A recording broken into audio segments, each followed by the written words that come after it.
వృషభ రాశి వారికి ఏప్రిల్ 24, 25, 26 తేదీలలో ఒక స్త్రీ కారణంగా ఊహించనిటువంటి ప్రమాదం అనేది పొంచి ఉందండి. ఈ వీడియోని ఒంటరిగా కూర్చొని మరీ వినండి. వృషభ రాశి వారి కంట ఈ వీడియో పడింది అంటే కనుక ఈశ్వరుని అనుగ్రహం మీ యందు ఉంది కాబట్టే ఈ వీడియో మీ కంట పడింది అని చెప్పి భావించి వీడియోని ఎక్కడా కూడా స్కిప్ చేసుకోవద్దు. ఎందుకు అంటే ఇంతకు ఆ స్త్రీ ఎవరు, ఆ స్త్రీ కారణంగా ఎటువంటి ప్రమాదం అనేది పొంచి ఉంది, ఏ జాగ్రత్తలు తీసుకుంటే ఆ స్త్రీ వేసే పన్నాగం నుంచి మీరు బయటపడవచ్చు, ఆ ప్రమాదం జరగకుండా మిమ్మల్ని మీరు కాపాడుకోవచ్చు, వచ్చే నష్టాలు ఏంటి, ఆ నష్టాలు రాకుండా ఉండాలి అంటే ఏ విధమైనటువంటి మార్గాన్ని ఎంచుకోవాలి, వచ్చే కష్టాలు ఏంటి, లాభాలు ఏంటి, సంతోషాలు ఏంటి, ఆ సంతోషాలను దక్కించుకోవాలి అంటే ఎటువంటి నియమాలను పాటించాలి, ఇటువంటి క్లియర్ ఇన్ఫర్మేషన్ అనేది వృషభ రాశి వారి గురించి ఈ వీడియోలో క్లుప్తంగా వివరించడం అయితే జరుగుతుందండి. ప్రముఖ జ్యోతిష్యులను సంప్రదించి ఈ వీడియో మీ ముందుకు తీసుకురావడం అయితే జరుగుతుంది. ఈ వీడియో మీరు చూడటం వల్ల, వినడం వల్ల మీకు 100కి 99% లాభమే తప్ప ఎటువంటి నష్టం అనేది జరగదు. కాబట్టి చివరి వరకు వినండి. ఈ ఒక్క వీడియో చూస్తే చాలు, ఈ 3 రోజుల్లో మీకు ఏం జరుగుతుంది అనేది క్లియర్గా తెలిసిపోతుంది. ఇక ఆలస్యం చేయకుండా వీడియోని అయితే స్టార్ట్ చేస్తాను. వీడియోలోకి వెళ్ళే ముందు ఒక చిన్న రిక్వెస్ట్ అండి. మొదటిసారి మన ఛానల్లోకి వచ్చినట్లయితే మన ఛానల్ని సబ్స్క్రైబ్ చేసుకొని ఈ వీడియోకి ఒక లైక్ ఇచ్చి, హైప్ ఇచ్చి, కింద కామెంట్ సెక్షన్లో ఓం నమ శివాయ అని చెప్పి కామెంట్ చేయడం మాత్రం అస్సలు మర్చిపోవద్దు. వృషభ రాశి వారిని ఇప్పుడు మనం ప్రస్తుత కాలంలో గమనించుకున్నట్లయితే కనుక చాలా వరకు కూడా వీరి యొక్క వృత్తి ఏదైతే అంటే వీరు బిజినెస్ చేస్తున్నా, లేదంటే కనుక ఉద్యోగం చేస్తున్నా, లేదంటే ఇటు చదువుకునే పిల్లల్ని చూసుకున్నా, లేదంటే కనుక ఇటు గృహిణులను చూసుకున్నా కానీ వృత్తిపరంగా ఏ పోస్టుల్లో వీళ్ళు ఉన్నారో దాని పరంగా కొంచెం ఒత్తిడి ఎక్కువగా గురి అవుతున్నారు అని చెప్పుకోవచ్చు. అలాగే ఇటు డబ్బు పరంగా మాట్లాడుకున్నట్లయితే కనుక ఆదాయం అనేది కొంచెం ఎక్కువగానే ఉన్నప్పటికీ కూడాను మాకు ఎక్కువ వస్తుంది, మేము పొదుపు చేసుకోవాలి అనేటువంటి ఆలోచన లేకుండా కొంతమంది స్నేహితుల ద్వారా వారు ఆ యొక్క ఆదాయాన్ని నిర్లక్ష్యం చేసి డబ్బుని అనవసరంగా ఖర్చులు చేస్తున్నారు అని కూడా చెప్పుకోవచ్చు.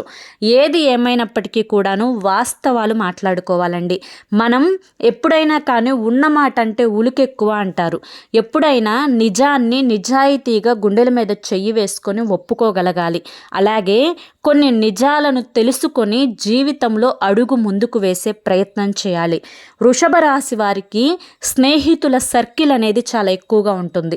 ఇటు అమ్మాయిలను చూసుకున్నా, ఇటు అబ్బాయిలను చూసుకున్నా చేతిలో వీరికి ధనం అనేది కొంచెం నిలకడగానే ఉంటుంది. కానీ ఆ వచ్చిన ధనాన్ని పొదుపు చేసుకోవడం అనేది చాలా తక్కువగా ఉంటుంది. ఈ ధనాన్ని అనవసరమైన ఖర్చులకు, మగవారైతే కనుక కొన్ని వ్యసనాలకు, కొంతమంది స్నేహాలను పట్టి వారికి కూడా ఆ డబ్బుని ఖర్చు చేయడం వల్ల చేతిలో చిల్లిగవ్వ అనేది మిగలకుండా పోతోంది అని చెప్పుకోవచ్చు.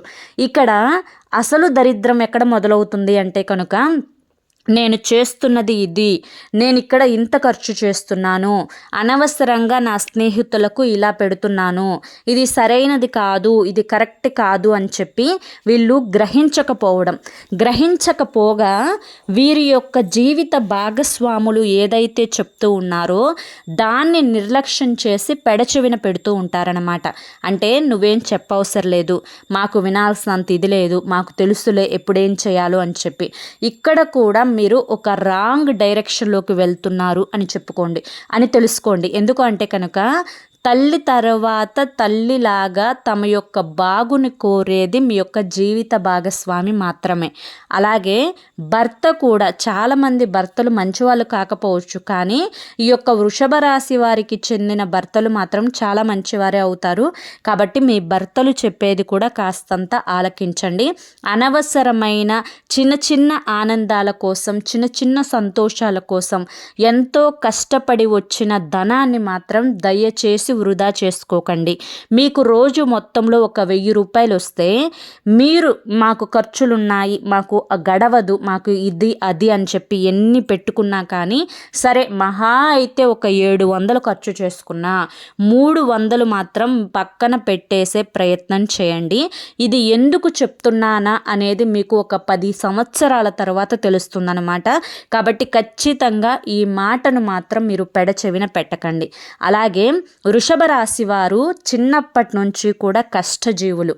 ఎంతో కష్టపడి ప్రతి చిన్న పని పెద్ద పని తేడా లేకుండా డబ్బు కోసం వేరే వేరే ఇతర దేశాలకు కూడా వెళ్ళి ఆ యొక్క డబ్బుని సంపాదించి కుటుంబ క్షేమం కోసం వాడినవారు.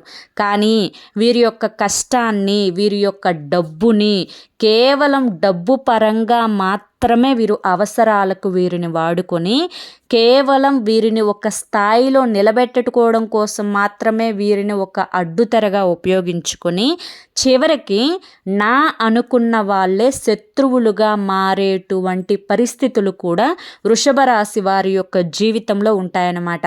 కాబట్టి మీరు ఎంత సొంత వారైనా కానీ, ఎంత అయిన వారైనా కానీ, ఎంత తోబుట్టువులైనా కానీ, ఎంత రక్త సంబంధికులైనా కానీ అందరినీ మాత్రం గుడ్డిగా నమ్మకండి. ఎవరితో ఏం చెప్పాలి, ఎవరితో ఏం చెప్పకూడదు, ఎవరు నా వాళ్ళు, ఎవరు పరాయి వాళ్ళు, ఎవరు ఇక్కడ మాటలు అక్కడ, అక్కడ మాటలు ఇక్కడ చెప్తూ వారి యొక్క జీవితాన్ని పతనం చేయాలి అని చెప్పి చూస్తున్నారు. ఎవరు ముందు నోటితో మాట్లాడుతూ నొసలతో వెక్కిరిస్తున్నారు. ఇటువంటివన్నీ కూడా ఆలోచించుకొని ఎదుటి వారితోటి తెలివిగా మాట్లాడే ప్రయత్నం చేయండి. ఈ ఒక్క విషయం కూడా చాలా జాగ్రత్తగా మనసులో గుర్తుంచుకోండి. అలాగే తెన్నింటి వాసాలు లెక్క పెట్టి అంటే అవసరమైనప్పుడు కాళ్ళు పట్టుకొని అవసరం లేనప్పుడు జుట్టు పట్టుకునే వాళ్ళతో కూడా చాలా అంటే చాలా జాగ్రత్తగా ఉండండి.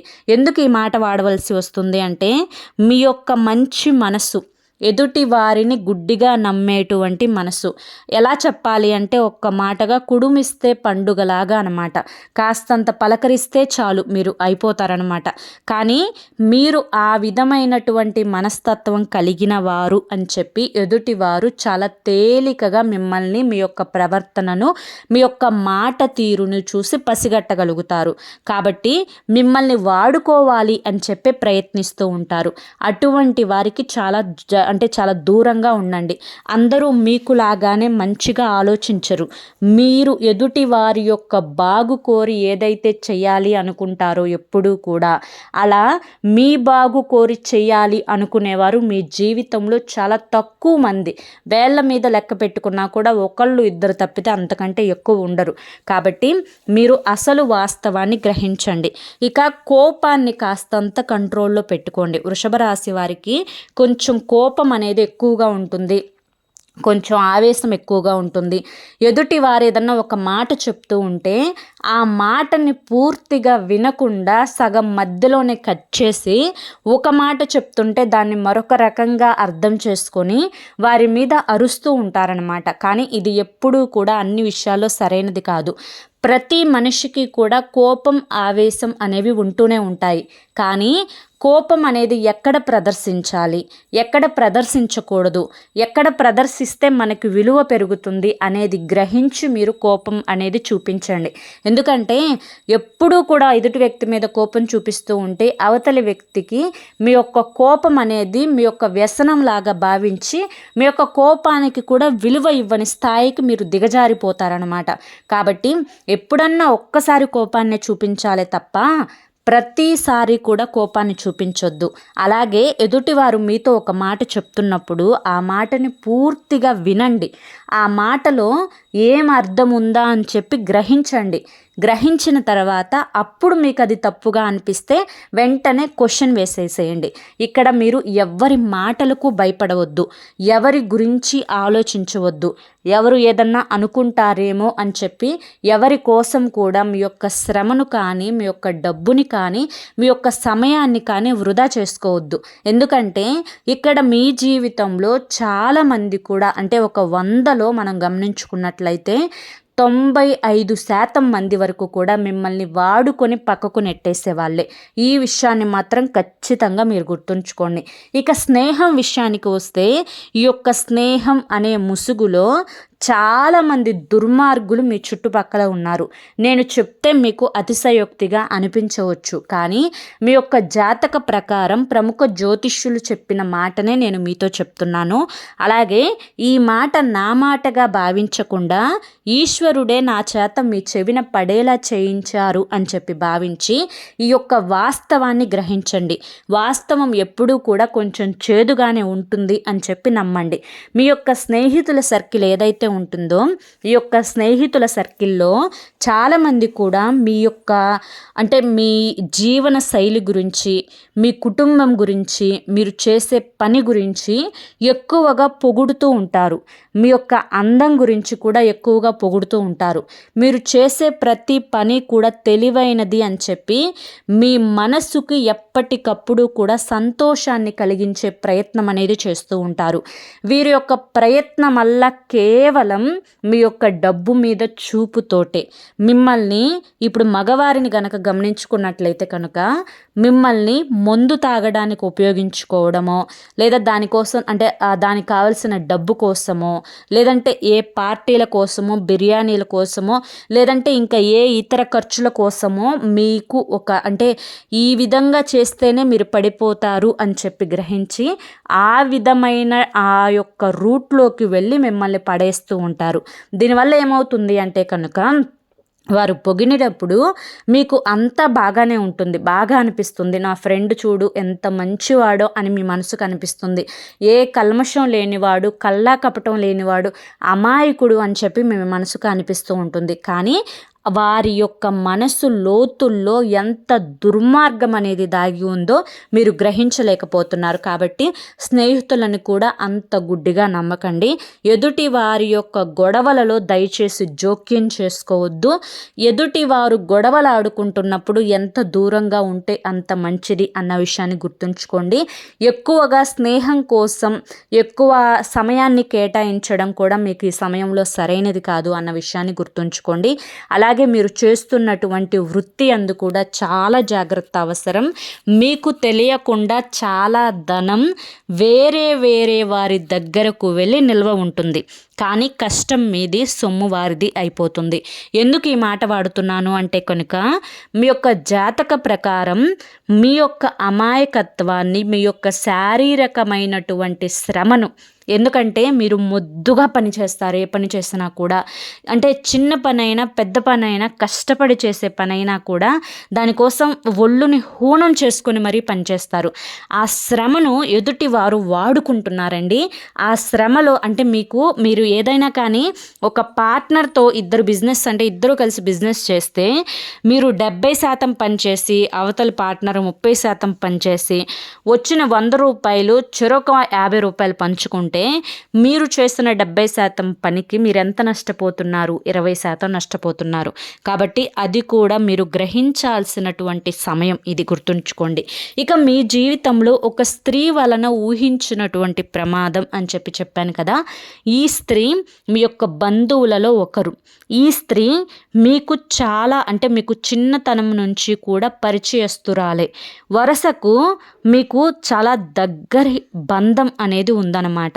కాబట్టి ఈ స్త్రీ అనేక రకాలుగా మీ మీద పడి ఏడుస్తుంది. మీరు బాగుంటున్నారు అని చెప్పి మీ భార్య బిడ్డలు అంటే మీ యొక్క భర్త బిడ్డలు, లేదంటే కనుక మీ యొక్క కుటుంబం బాగుంటుంది, మంచిగా ఉంటున్నారు, మంచి బట్టలు వేసుకుంటున్నారు, చక్కగా తింటున్నారు, గుట్టు చప్పుడు కాకుండా కాపురం చేసుకుంటున్నారు, వీళ్ళని ఎలాగైనా కానీ మనశ్శాంతి లేకుండా చేయాలి అని చెప్పి మీ యొక్క కుటుంబ బంధువులతోటే, మీకు దగ్గరైనటువంటి మీ యొక్క వారసులతోటే చేతులు కలిపి మీ మీద ఉన్నవి లేనివి కల్పించి చెప్పి వారి మనసుల్లో మీ మీద ఉన్నటువంటి ప్రేమని పూర్తిగా చంపేసి మిమ్మల్ని ఎలాగైనా కానీ వాళ్ళ మనసుల్లో దుర్మార్గులను చేసి ఎక్కడ అవకాశం దొరుకుతుందా, ఏ ఫంక్షన్ వస్తుందా, ఏ పార్టీ వస్తుందా, లేదంటే కనుక ఏ ఫ్యామిలీ ఫంక్షన్ వస్తుందా, ఎక్కడ నలుగురిలో ఒంటరిగా దొరుకుతారా, వీళ్ళని అవమానిద్దామా, వీళ్ళని సూటిపోటి మాటలతోటి బాధ పెడదామా, వీరికి ఎక్కడికక్కడ అవమానిచ్చే ఇదిలో వారి యొక్క మనసుని కృంగతీసేద్దామా అని చెప్పి కాచు కూర్చొని ఉంటుందన్నమాట ఆ స్త్రీ. ఆ స్త్రీ ఎవరో మీకు బాగా తెలుసు. ఎందుకంటే గతంలో కూడా ఆ స్త్రీ కారణంగా ఎన్నో కష్టాలు పడ్డారు, ఎన్నో అవమానాలు పడ్డారు, ఎన్నో నిందలు మోశారు. ఉన్న మాటలు లేని మాటలు కల్పించి ఆ స్త్రీ చెప్పడం వల్ల అయిన వారిలోనే మీకు బంధుత్వాలలోనే శత్రువులు ఏర్పడ్డారు. మీరు అనని మాట అన్నారు అని చెప్పి, చెయ్యని పనులు చేశారు అని చెప్పి, జరగనివి జరిగాయి అని చెప్పి, ఎక్కడికక్కడ మిమ్మల్ని దుర్మార్గులుగా దుష్టులుగా క్రియేట్ చేస్తూ మీ మీద నలుగురిలో ఒక విలువ అనేది లేకుండా చేయడానికి ప్రయత్నిస్తుంది ఆ స్త్రీ. ఆ స్త్రీ ఇలాగే కనుక కొనసాగుతూ ఆ స్త్రీ కనుక మీరు అంటే భయపడుతున్నారు అంటే అక్కడికి వెళ్తే తనేమంటుందో, ఈ పని చేస్తే తనేమంటుందో, ఇలా చేస్తే ఎక్కడ అవమానిస్తుందో, ఎక్కడ మమ్మల్ని ఇది చేస్తుందో అని చెప్పి కనుక ఆ స్త్రీ అంటే ఆ స్త్రీకి కనుక మీరు చూసి ఒక రకంగా చెప్పాలి అంటే ఒక మాట అన్నప్పుడు మీకు వెంటనే మైండ్లో లైట్ వెలగదనమాట. ఏంటి అంటే ఈ మాటకి సమాధానం ఇది చెప్పాలి అని చెప్పి మీ మనసుకు తెలీదు. ఆ తెలియనితనాన్నే వాళ్ళు ఆసరాగా వాడుకొని 1కి 4 అనేస్తూ ఉంటే అది విని సైలెంట్గా ఉంటున్నారు. ఒక్కటి గుర్తుంచుకోండి, ఆ స్త్రీ మీకు అన్నం పెట్టడం లేదు. మీకు ఆరోగ్యం బాగోలేకపోతే ఆ స్త్రీ మీకు ఆరోగ్యం సరయ్యేంత వరకు హాస్పిటల్ ఖర్చు పెట్టుకోవడం లేదు. అలాగే మీ పిల్లల భవిష్యత్తుకు ఏ ఒక్క రూపాయి ఇవ్వడం లేదు. అలాగే మీ యొక్క కుటుంబం యొక్క సఖ్యత కోసం పోరాడడం లేదు. అలాగే మీ మంచి కోరే వ్యక్తి కాదు. అటువంటి స్త్రీ అంటే మీరు ఎందుకు పడాలి? మీరు పడాల్సినంత అవసరం ఏంటి? ఆ స్త్రీకి ఏ హక్కు ఉంది మిమ్మల్ని అనడానికి? కాబట్టి ఇక్కడ కనుక మనస్సుకు నొచ్చుకునే విధంగా ఎవరైనా కానీ మాట్లాడితే ఆ స్త్రీకి ఇచ్చి పడేసేయాలి. ఎక్కడ సమాధానం అక్కడ చెప్పాలి.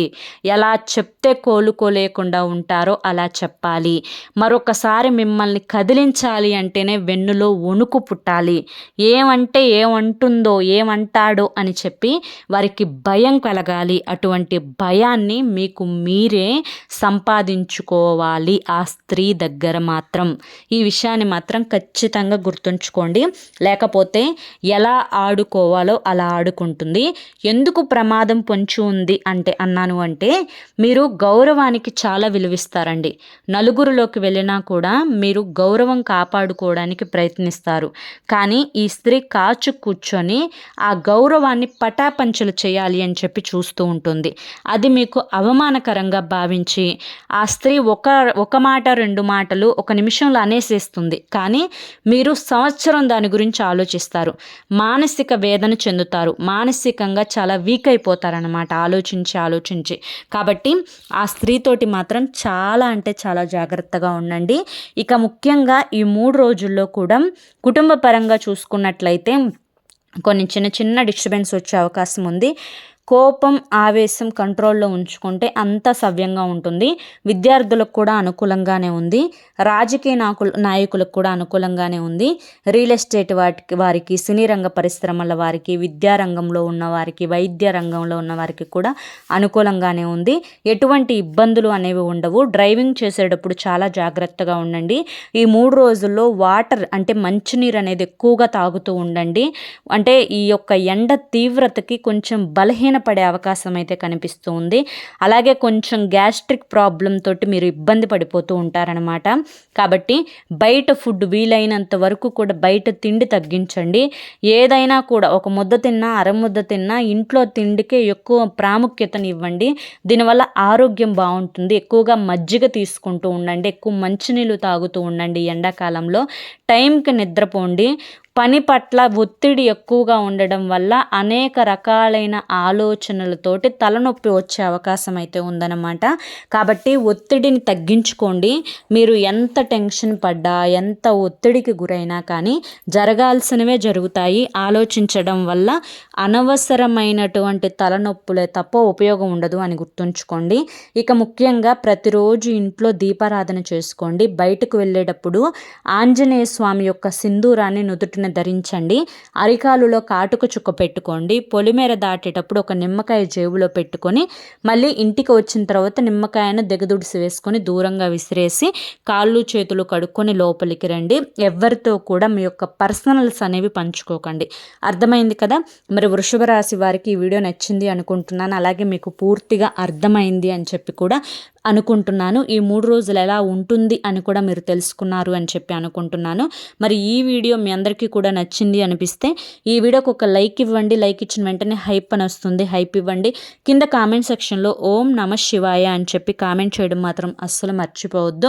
మరి కొంతమంది వృషభ రాశి వారు, మీకు తెలిసిన వారు మీ బంధువుల్లో కానీ మిత్రుల్లో కానీ ఉన్నట్లయితే కనుక ఈ వీడియోని షేర్ చేయడం మాత్రం అస్సలు మర్చిపోకండి. రేపు మరొక మంచి వీడియోతోటి మళ్ళీ కలుసుకుందాం. అంతవరకు కూడా పరమేశ్వరుని ఆశీస్సులు మీ మీద, మీ కుటుంబ సభ్యుల మీద ఎల్లకాలం ఉండాలి అని చెప్పి మనస్ఫూర్తిగా కోరుకుంటూ సర్వేజన సుఖినో భవంతు. ధన్యవాదములండి.